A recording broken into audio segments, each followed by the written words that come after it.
Hello friends, मैं Yogendra Singh anatomy physiology pharmacology by Yogi sir YouTube channel में आपको स्वागत करता हूं। जैसा कि हमने लास्ट वीडियोस में डायबिटीज़ के बारे में जाना, कैरेक्टर्स क्या है डायबिटीज़ के, क्या कॉम्प्लिकेशंस अराइज होती हैं, ठीक है। उसके अलावा कैसे ग्लूकोज जो मोनोसैकेराइड्स हैं वो लिपिड बाइलेयर मेम्ब्रेन को क्रॉस करती हैं, कौन कौन से कैरियर्स इन्वॉल्व हैं जो ग्लूकोज मॉलिक्यूल को क्रॉस कराने में हेल्प करते हैं, ठीक है। ये सब चीज़ हमने लास्ट वीडियो में देखी है।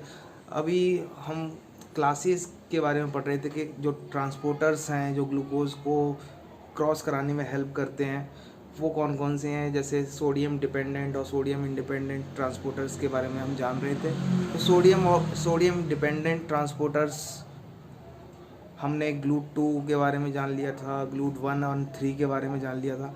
आज हम ग्लूट 5 के बारे में समझने की कोशिश करते हैं कि ग्लूट 5 और ग्लूट 7 ये जो दो ट्रांसपोर्टर जो कि सोडियम इंडिपेंडेंट मैकेनिज्म रखते हैं, इंसुलिन इंडिपेंडेंट मैकेनिज्म रखते हैं।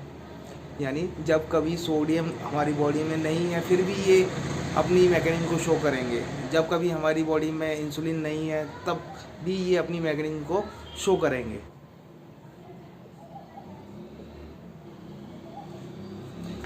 जैसे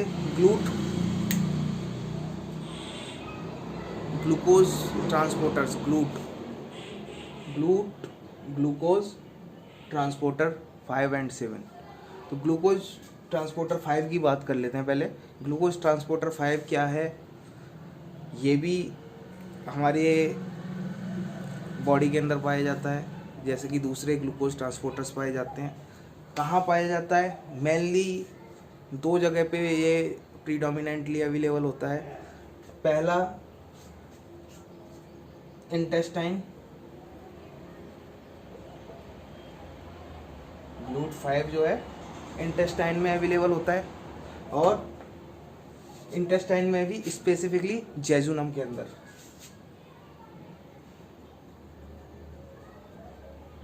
अंदर, ये स्पेसिफिकली अवेलेबल होता है, ठीक है। तो जहाँ पर इंटेस्टाइनल एंट्रोसाइट्स जो हैं वहाँ पर ये अवेलेबल होता है। इसके अलावा स्पर्मेटोसाइट्स,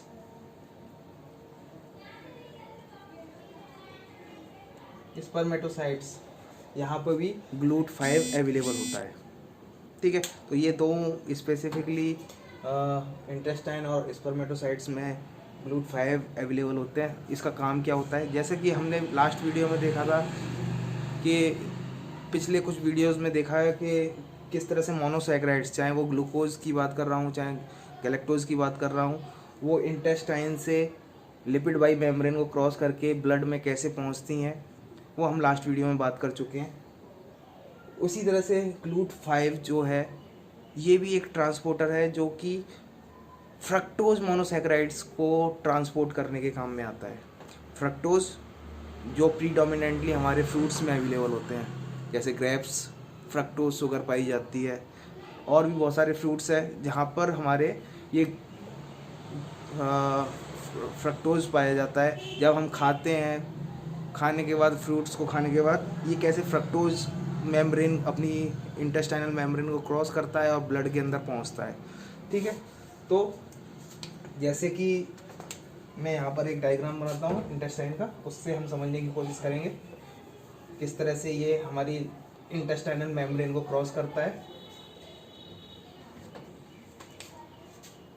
जैसे ये हमारा स्टोमक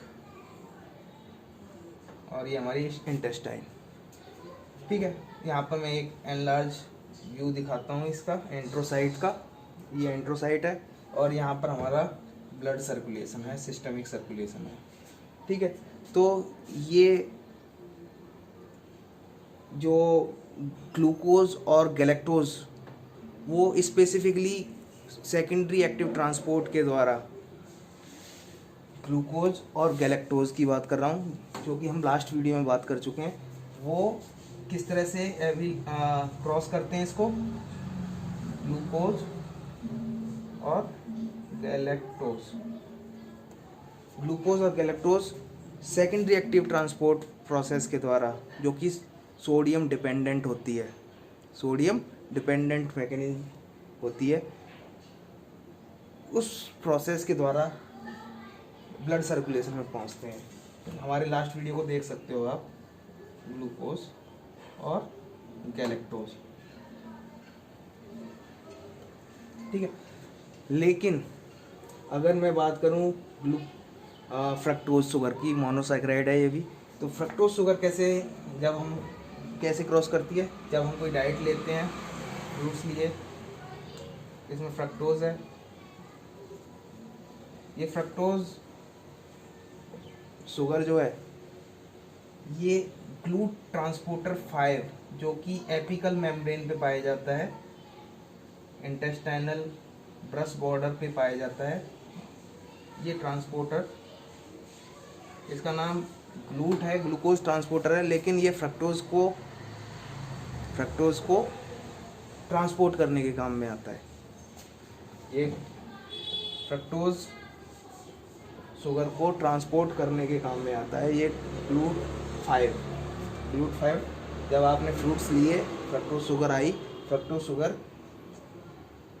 फैसिलिटेट डिफ्यूज़न के द्वारा, फैसिलिटेट क्यों, जब हाई, क्योंकि डिफ्यूज़न, पहले आपको पता है कि डिफ्यूज़न क्या होता है, डिफ्यूज़न हाई कंसंट्रेशन से लो कंसंट्रेशन की तरफ सब्सटेंस का मूवमेंट जो है वो सिंपल डिफ्यूज़न कहलाता है। लेकिन फैसिलिटेट डिफ्यूज़न क्या है कि जब किसी कैरियर की हेल्प से हाई कंसंट्रेशन से जो सब्सटेंस है वो मूव कर रहा है लो कंसंट्रेशन की तरफ, तो इसलिए ये फैसिलिटेट डिफ्यूज़न की कैटेगरी में है। तो फ्रक्टोज शुगर जब आपने एक्सेसिव अमाउंट में खाई है तो यहाँ पर फ्रक्टोज शुगर है और ये मूव कराता है फ्रक्टोज शुगर को इंटेस्टाइन की सेल के अंदर, एंट्रोसाइट्स की सेल के अंदर। यहाँ पर ये फ्रक्टोज शुगर पहुँचने के बाद यहाँ पर आपको पता है कि ग्लूट ट्रांसपोर्टर्स पाए जाते हैं, बेसोलेटरल मेम्ब्रेन है ये, बेसोलेटरल मेम्ब्रेन पर ग्लूट ट्रांसपोर्टर्स पाए जाते हैं, ग्लूट 2 स्पेसिफिकली। ग्लूट 2 जो है इस फ्रक्टोज शुगर को इंटरस्टिशियल फ्लूइड के अंदर और इंटरस्टिशियल फ्लूइड से ब्लड के अंदर ट्रांसपोर्ट करने के काम में आता है। तो ये तो हो गया ग्लूट 5 का काम इंटेस्टाइन के अंदर, कि किस तरह से ग्लूट 5 जो है इंटेस्टाइन के अंदर फ्रक्टोज को मूव कराने के काम में आ रहा है। फ्रक्टोज खाई, फ्रक्टोज शुगर बनी हमारे इंटेस्टाइन के अंदर मेटाबॉलिज्म के द्वारा, उसके बाद ये इंटेस्टाइन सेल के अंदर आई, इंटेस्टाइनल सेल से ये इंटरस्टिशियल फ्लूइड में आई और इंटरस्टिशियल फ्लूइड से ये ब्लड के अंदर पहुंच चुकी है, ठीक है। ये ब्लड है, तो ब्लड के अंदर किस तरह से फ्रक्टोज शुगर पहुंचती है, ठीक है।